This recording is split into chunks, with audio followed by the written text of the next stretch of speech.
Hello everyone, I welcome you all on this YouTube channel UPSC logy. This is me Rahul और आज मैं प्रस्तुत करने जा रहा हूँ paved pedia current affair magazine for the month of August 2022।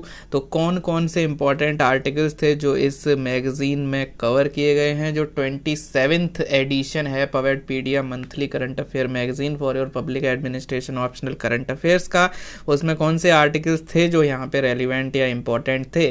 तो सब्जेक्ट वाइज सेग्रीगेशन इस मैगजीन में आपको देखने को मिलता है। This is the magazine, if you can see 61 pages की ये मैगजीन है। तो यहाँ पे अलग अलग यूनिट्स में कौन सी चीज़ रेलिवेंट थी, तो वो यहाँ पे 15-16 यूनिट्स हैं।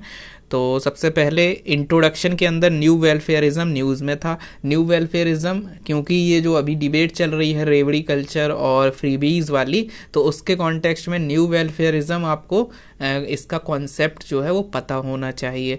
इसके अलावा traditional authority versus legal rational authority, तो एक स्पेसिफिक जजमेंट आई है हाई कोर्ट की, तो उस जजमेंट के हिसाब से ये बोला गया है कि आप ऑर्डरलीज को इस तरीके से यूज़ नहीं कर सकते हो आपके पर्सनल टास्क के लिए, ऐसा बोला गया है बाई तमिलनाडु हाई कोर्ट। तो from that perspective it is important. So Tamil Nadu high court था या क्या था, तो you can see over here Madras high court, it is the thing. So Madras high court जो है वहाँ पे ये बोला गया कि इस तरीके से जो ऑर्डरलीज हैं उसके अगेंस्ट यहाँ पे तमिलनाडु पुलिस डिपार्टमेंट को बोला गया कि आप ऐसे ऑर्डरलीज नहीं रख सकते। तो ये न्यूज़ आई थी, द इंडियन एक्सप्रेस में ये न्यूज़ आई थी। उस न्यूज़ का एज इट इज़ जो कंटेंट है वो आपको पता चल रहा है, मीम पता चल रहा है, एंड लिंकिंग जो है वो आपको इस तरीके से देखने को मिल रही है दैट बेबर से लिंक कर सकते हो। अब बेबर का कौन सा व्यू यहाँ पे रेलिवेंट है, ट्रेडिशनल अथॉरिटी का जो वो बात करते थे, कौन सी ये न्यूज़ में कौन सा पॉइंट उस चीज़ को लिंक कर रहा है, तो वो ऑर्डरलीज वर्किंग एट होम। तो orderlies working at home it shows the traditional authority as per Max Weber. दूसरा लिंकिंग है क्योंकि यहाँ पे कोर्ट ने स्पेसिफिकली बोला है कि we are not living in the era of Mughal administration और something like that, and the court is saying कि भाई कॉलोनियल स्लेवरी सिस्टम है ये अगर आप ऐसा करते हैं। सो इट शोज़ कि न्यूज़ का ये वाला पार्ट टॉपिक के या थियरी के इस वाले पॉइंट से रिलेट हो रहा है। And then you can relate with रिक्स। तो रिक्स जो बात करते थे कि प्रिज्मेटिक सोसाइटी में फॉर्मलिज्म होता है, तो न्यूज़ का कौन सा कंपोनेंट इस चीज़ को दिखा रहा है, न्यूज़ का ये वाला कंपोनेंट दिखा रहा है कि न्यूज़ में बात हो रही है कि प्रिंसिपल ऑफ कॉन्स्टिट्यूशंस जो हैं या जो इक्वालिटी या बेसिक जो आइडिया ऑफ कॉन्स्टिट्यूशन है, कॉन्स्टिट्यूशनल मोरालिटी है, उसमें ये नहीं कहा गया था कि आप किसी के मतलब ऑफिशियल जो है या पब्लिक इंटरेस्ट सबसे मेन है। तो उसके अगेंस्ट यहाँ काम हो रहा है क्योंकि जो ऑफिस में काम करना चाहिए, जो आपका सबऑर्डिनेट है हायरार्की के अंदर, वो यहाँ पे आपको देखने को मिल रहा है दैट जो है गलत तरीके से घर के कामों में यूज़ किया जा रहा है। तो ये करप्शन भी हो सकता है और रिस्क का एक पॉइंट कह सकते हो। तो इसको कहते हैं आर फैक्टर कि आप कैसे लिंक कर सकते हो। सो यहाँ पे ये चीज़ है। प्लस यहाँ पे मैं मीम का भी यूज़ किया हूँ, इनको क्या ही पता चलेगा। सो द यू कैन से department is like this only कि इनको क्या ही पता चलेगा। तो यहाँ पे मद्रास हाई कोर्ट ने कहा कि नहीं भाई हमको सब पता चल जाता है।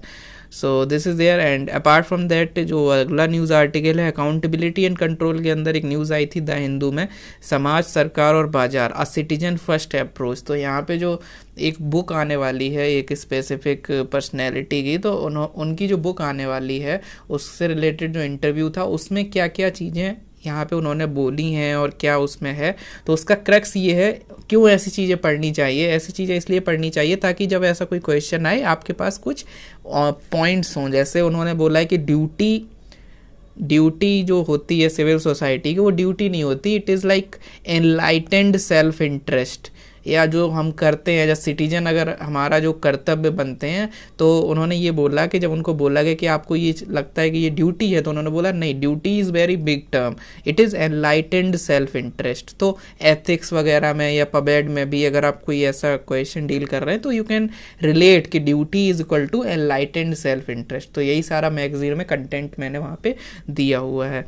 And apart from that organization में चलता है रेगुलेशन, तो ये स्पेसिफिक आया था with respect to the drug regulation and all कि कैसे चलता है एटीट्यूड है। चलता है एटीट्यूड इज समथिंग जो एथिक्स के GS4 में भी रेलिवेंट होता है। तो चलता है एटीट्यूड होता है, उसी तरीके से चलता है रेगुलेशन। तो चलता है, पहले मैंने वहाँ पे एक्सप्लेन किया है कि चलता है एटीट्यूड क्या होता है। तो चलता है attitude is something that is like complacent हो जाना चीज़ों के लिए, स्टेटस को बनाए रखना, इनोवेशन ना करना, और जो जैसा है चलने दीजिए, ठीक है। तो उस तरीके का जो एटीट्यूड है तो चलता है एटीट्यूड है, और वैसा जब रेगुलेटर करने लगे तो कहते हैं चलता है रेगुलेशन।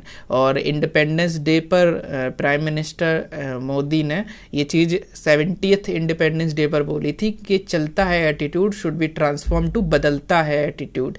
तो इस तरीके से चलता है रेगुलेशन को भी बदलता है रेगुलेशन कर सकते हैं, और ऐसा सारा आपको ज्ञान पता होना चाहिए in terms of jargons and keyword for your optional, ठीक। तो इस वजह से मैंने ये कवर किया हुआ है। एंड देन ट्विटर की एक ट्रांसपेरेंसी रिपोर्ट आई थी, उसमें इंडिया ने कितना रेगुलेट किया, किस तरीके से इंडिया ने बार बार मतलब जो आर्टिकल्स आईटी एक्ट में जो गवर्नमेंट के पास पावर है अंडर सेक्शन 69A वगैरह, कि वो आर्टिकल को या किसी कंटेंट को ब्लॉक कर सकती है, वेबसाइट को ब्लॉक कर सकती है, या उसका यूज़ करते हुए कैसे ट्वीट्स वगैरह को कैसे कंटेंट लिया गया, ब्लॉक किया गया, बैन किया गया, रेगुलेट किया गया। तो उस पर्सपेक्टिव में आपको थोड़ा बहुत पता होना चाहिए। You can use it in your answers etceteras, कि भाई जो आईटी का रेगुलेशन या जो सोशल मीडिया रेगुलेशन है उस कॉन्टेक्स्ट में ये चीज़ इंपॉर्टेंट हो जाती है, ठीक। इसके अलावा डेवलपमेंट एडमिनिस्ट्रेशन में अमृतकाल लेड बाय वुमेन, तो इसमें बेसिकली बात हुई है, जो क्योंकि अगस्त की मैगजीन हम डिस्कस कर रहे हैं, तो अगस्त में जो इंडिपेंडेंस डे था तो वहाँ पर लाल किले से जो प्रधानमंत्री ने अलग अलग पॉइंट्स उठाए थे, अलग अलग मुद्दे उठाए थे। लाइक एक तो उन्होंने हिस्टोरिकल वीरंगा जो मतलब अलग अलग जो फ्रीडम फाइटर्स हैं, वीमेन फ्रीडम फाइटर, ठीक है, वीरांगनाएं हैं, तो उनकी बात की थी। तो उसके बारे में क्या क्या बात की थी, तो उस तरीके से एक इंडियन एक्सप्रेस के आर्टिकल का यहाँ पे जिस्ट जो है वो इस मैगजीन में कवर किया हुआ है। एंड देन एक स्पेसिफिक न्यूज़ आई थी कि वर्क फोर्स में एमजी नरेगा में कैसे वीमेन पार्टिसिपेशन इज समथिंग जो इंक्रीज हो रहा है, तो that is good point. So women and development के पर्सपेक्टिव से वो चीज़ इंपॉर्टेंट है, जस्ट आपको पता होना चाहिए। And even in rural development you can use it, क्योंकि रूरल डेवलपमेंट में MG NREGA is very important and crucial.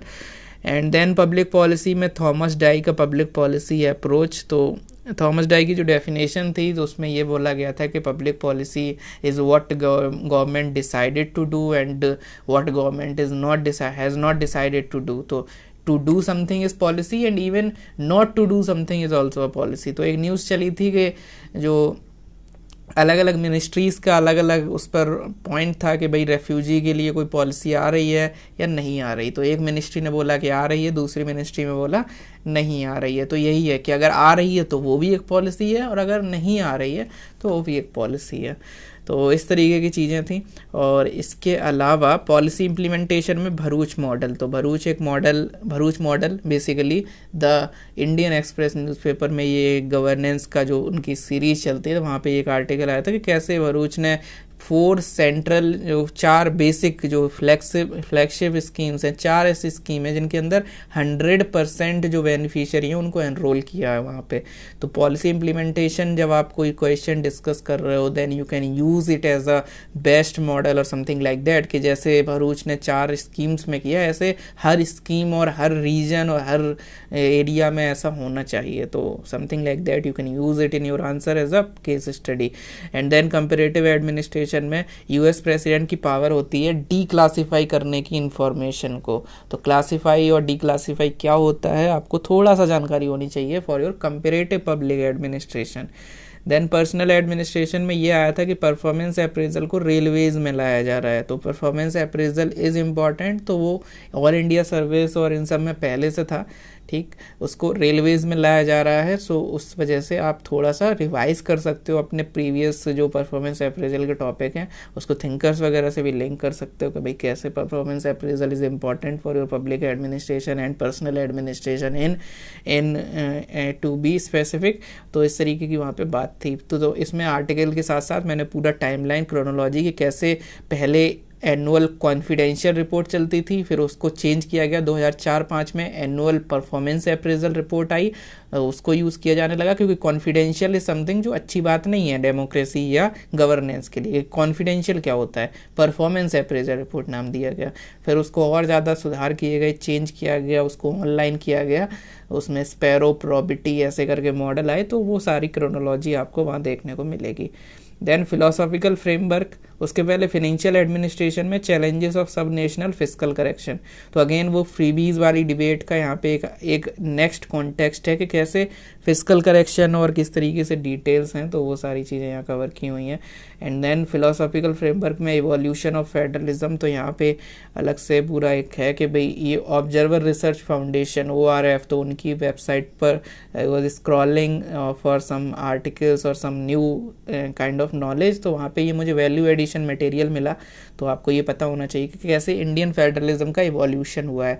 सबसे पहले स्टार्टिंग में किस तरीके से एक कह सकते हो वन पार्टी फेडरलिज्म था, जहाँ पे कांग्रेस पूरा सब वहाँ पे दबदबा था कांग्रेस का 1967 तक, आज़ादी से 1967 तक। उसके बाद 1967 से थोड़ा आगे तक 1989 तक ये पूरा बना एक्सप्रेसिव फेडरलिज्म, जहाँ पे अलग अलग जो रीजन्स थे वहाँ पे अलग अलग रीजनल पॉलिटिकल पार्टीज आई और कैसे वो एक साथ हुई और एक्सप्रेस करने लगी अपने आप को मिलकर और बिना मिले भी, तो कोलिशन और ये सब चला, तो एक्सप्रेसिव फेडरलिज्म आया।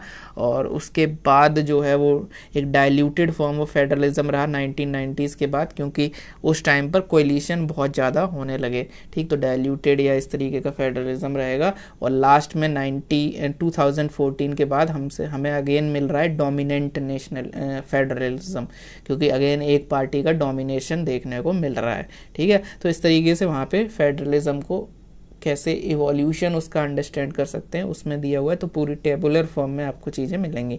देन फुल कोड मीटिंग जो है, तो यहाँ पे एक टॉपिक था कि कैसे फुल कोड मीटिंग, तो उसके सिग्निफिकेंस क्या है, तो उस पर्सपेक्टिव में थोड़ा बहुत आपको पता होना चाहिए, क्योंकि वैल्यू प्रीमाइसेस में जुडिशरी का इंपॉर्टेंट रोल होता है। एक कोट है लिबर्टी पर, तो वो यहाँ पे कवर किया है, जो द इंडियन एक्सप्रेस में वर्ल्डली वाइज में आया हुआ था। And then law and order administration में एक आर्टिकल आया था द हिंदू न्यूज़पेपर में, who will save the police, तो वहाँ पे बात हुई थी कि कैसे प्रैक्टिकल लेवल पर, ग्राउंड लेवल पर पुलिस और पॉलिटिशियन के बीच में नेक्सस बनता है। तो पुलिस और पॉलिटिशियन के बीच में नेक्सस 3 लेवल पर था, स्टेशन के लेवल पर और police station, obviously not railway station. तो पुलिस स्टेशन में कैसे होता है और फिर उसके ऊपर जो होता है DIG लेवल पर कैसे होता है, इवन जुडिशरी है उसके साथ कैसे नेक्सस बन रहा है। तो और ओवरऑल ये क्यों नेक्सस बनाने की ज़रूरत है, need of nexus by politicians, और इससे क्या नेगेटिव इम्पैक्ट हैं, और इस पूरी चीज़ में IPC क्या बोलती है। इवन सेकेंड ARC ने भी इस पर बोला हुआ है कि भाई ये सब चीज़ें नहीं होनी चाहिए और जो भी चीज़ है उसको करप्शन की कैटेगरी में डिक्लेयर करना चाहिए। इवन IPC में ऐसा है कि भाई नहीं कर सकते, तो उस तरीके से पॉइंट्स वहाँ पे कवर किए हुए हैं। देन डिसरप्शन मुक्त पार्लियामेंट, तो अलग अलग पॉइंट, ये इंडियन एक्सप्रेस में एक आर्टिकल आया था कि डिसरप्शन होता है तो उससे क्या उसके चैलेंजेस आते हैं, फॉर पार्लियामेंटेरियन क्या प्रॉब्लम्स आती हैं। पार्लियामेंट के लिए प्रॉब्लम ये आती है, जो भी संसद के अंदर सांसद होते हैं, पहली प्रॉब्लम आती है कि भाई कोई अच्छा वाला नया आया, प्रिपेयर करके आया, सचिन तेंदुलकर की तरह आया, ठीक है। सचिन तेंदुलकर का अगर आपको पता हो तो उनको जो पहली स्पीच थी वो दे ही नहीं पाए थे, क्योंकि डिसरप्शन हो गया था। वो कुछ बोलना चाह रहे थे यूथ और स्पोर्ट्स के बारे में, लेकिन नहीं बोल पाए थे। तो लोग जब प्रिपेयर करके आते हैं, जब नए नए आते हैं जिनके अंदर एंथुसियाज्म होता है, ठीक है, कोई भी पहला जो स्टार्टिंग में जो आते हैं, कोई भी प्रिपेयर करके आता है, नॉट इवन स्टार्टिंग, कोई भी प्रिपेयर करके आता है, जब नहीं बोलने दिया जाता, अनएबल टू स्पीक होता है, तो उसका मोटिवेशन और उसका जो एंथुसियाज्म है वो सब डाउन हो जाता है, ठीक। इससे क्या होता है, अगली बार जब वो आते हैं तो प्रिपेयर करके भी नहीं आते, और इस वजह से क्या होता है, वो फिर क्वालिटी ऑफ डिबेट भी ख़राब हो जाती है।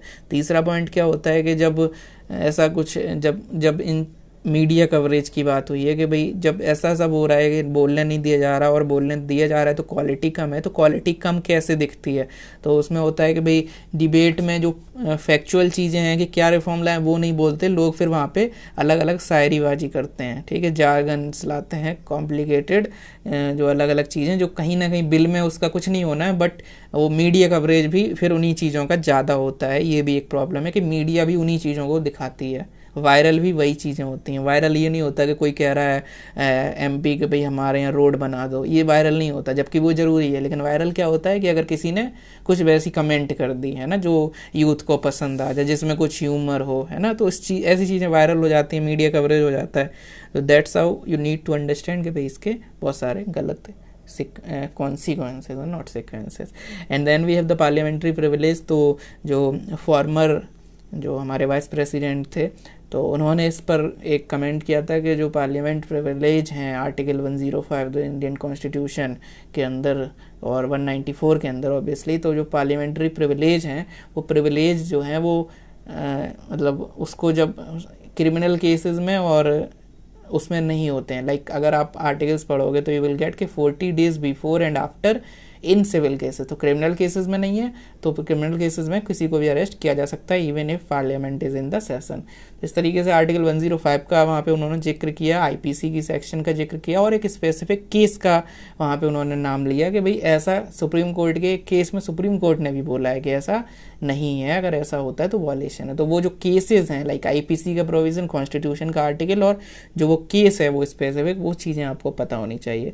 And then state government and administration, तो राम कथा हुई राजभवन में राजस्थान में, तो ये थोड़ा सा वो चीज़ हो जाएगी क्योंकि गवर्नर का role in so far as secularism is concern, तो एक डिबेट चलती रहती है governor versus government of state की, लेकिन ये चीज़ है कि उस डिबेट को और ज़्यादा इंटेंसिफाई करने के चक्कर में या उस तरीके की चीज़ों में थोड़ा सा पॉलिटिकल एंगल आ रहा है, क्यों आ रहा है क्या नहीं आ रहा है, नॉट दैट इम्पॉर्टेंट, बस आपको पता होना चाहिए कि आप कहीं पे फॉर्डर की तरह इसको यूज़ कर सकते हो। ठीक, इस वजह से इसमें एक से ज़्यादा पेज भी नहीं दिया गया है, जस्ट एक पेज में ये आर्टिकल वहाँ पे कॉपी करके इमेज को वहाँ पे डाला गया है। And then tussle over IAS posting, तो ये जो चीज़ है ये पहले भी हमने जनवरी में कवर की थी कि कैसे रूल 6 ऑफ इंडियन जो आईएएस कैडर रूल्स हैं, यस जो आईएएस के कैडर रूल्स हैं, तो उसमें रूल 6 जो है वो क्या बात करता है डेप्यूटेशन के बारे में, तो उससे रिलेटेड आर्टिकल पहले भी आया था और उस चीज़ को तब हमने पर्सनल एडमिनिस्ट्रेशन में पढ़ा था और आज हम इसको पढ़ रहे हैं under the heading of centre state relation, क्योंकि वो जो चीज़ है वो कहीं ना कहीं सेंटर और स्टेट रिलेशन को अफेक्ट कर रही है। तो रूल 6 जो है उसमें गवर्नमेंट जो है सेंट्रल गवर्नमेंट वो क्या प्रपोज्ड अमेंडमेंट लेकर आई है वो सारा का सारा डिटेल्स वहाँ पे है और ये बहुत इंपॉर्टेंट है अपकमिंग एग्जाम्स के लिए। इंपॉर्टेंट इसलिए है क्योंकि deputation is very important for your personal administration as well. अब क्योंकि वो वहाँ पे सेंटर स्टेट आ रही हैं तो वो आपका स्टेट गवर्नमेंट एंड एडमिनिस्ट्रेशन में सेंटर स्टेट टसल के चक्कर में भी वहाँ इंपॉर्टेंट हो जाएगा क्योंकि उसकी वजह से टसल हो रहा है। एंड देन पर्सनल हो गया, ये हो गया, and then also from the perspective of you can say कि ब्यूरोक्रेसी हो गया या थिंकर्स या कहीं और उस परस्पेक्टिव से भी ये इंपॉर्टेंट हो जाता है। That's why it is very important for your upcoming exams like 23 में, 22 में इवन और 24 वगैरह में इंपॉर्टेंट है कि डेप्यूटेशन में ये चीज़ें न्यूज़ में चल रही हैं लगातार। And then governor as chancellor, तो इसकी क्या हिस्ट्री रही है, इसके क्या वो हैं प्रोविजंस एक्सेट्रास, तो उसको कवर किया हुआ है। एंड देन रूरल डेवलपमेंट में रूरल रिकवरी कैसी हो रही है कोविड-19 के पोस्ट कोविड फेज़ में, पोस्ट पैंडेमिक रूरल रिकवरी में 2-3 चीज़ों को कवर किया है। एमजी नरेगा हो गया, इसके अलावा इंश्योरेंस का कुछ डेटा एंड फैक्ट्स हो गए, एंड देन एक और स्कीम है एनसीआरबी, तो 2-3 प्रोविजंस या फैक्ट्स की तरह हमने उनका यूज़ करते हुए देखा कि कैसे रूरल रिकवरी हो रही है पोस्ट पैंडेमिक टाइम पीरियड में रूरल इंडिया में। एंड देन डिस्ट्रिक्ट एडमिनिस्ट्रेशन की एक केस स्टडी है and this is followed by the significant issues in administration, जहाँ पे करप्शन में एक शेक्सपियरियन ट्रेजेडी एंड आईएएस, तो ये ट्रेजेडी है, ये लिटरेचर इंग्लिश लिटरेचर से ये कीवर्ड है शेक्सपियरियन ट्रेजेडी। तो ये जो है ये ट्रेजेडी कैसी है और इस ट्रेजेडी में क्या करप्शन से रिलेटेड है तो आपको पता होना चाहिए थोड़ा सा। ये केस बेसिकली कोलगेट स्कैम जो था उससे रिलेटेड है और वो कवर यहाँ पे किया गया है। So this is all about the important articles of the magazine. आपको पता है कि यहाँ पे आप सब्सक्राइब कर सकते हो बट उसमें नहीं जाएंगे। अगर आपको सब्सक्रिप्शन लेना है then you can join the Telegram channel, वहाँ पे आपको लिंक वगैरह मिल जाएगी। सो ये वीडियो इसलिए नहीं था कि आप सब्सक्रिप्शन ले लो, ये वीडियो था कि आपको इंपॉर्टेंट आर्टिकल्स पता चल जाएं और अगर आप चाहें तो आप इस पर रिसर्च करके अपना कंटेंट प्रिपेयर भी कर सकते हो। अदरवाइज़ अगर आपको तुरंत से सीधा चाहिए, टाइम वेस्ट नहीं करना है, then you can refer to this magazine, क्योंकि आप यहाँ पे देख सकते हैं कुछ articles, they are not articles, they are like words of appreciation 2021 में या year 17। So you can read it by after pausing it and then उसके बाद यहाँ पे और भी आप देख सकते हैं IPS IAS 2018-20 and then also here also you can see.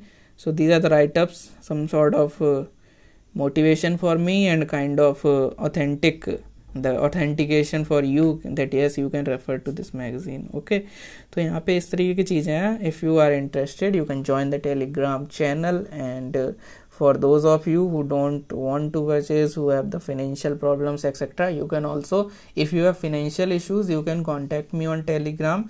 तो वहाँ पे भी आप मुझे कांटेक्ट कर सकते हैं. जो टेलीग्राम ग्रुप है वहाँ से मिल जाएगा मेरा जो वहाँ पे यूज़र आईडी है, and then you can consider, I will consider your financial perspective as well. ठीक है, बाकी जो लोग सब्सक्राइब करना चाहें they can do this. So this is it. Thank you so much.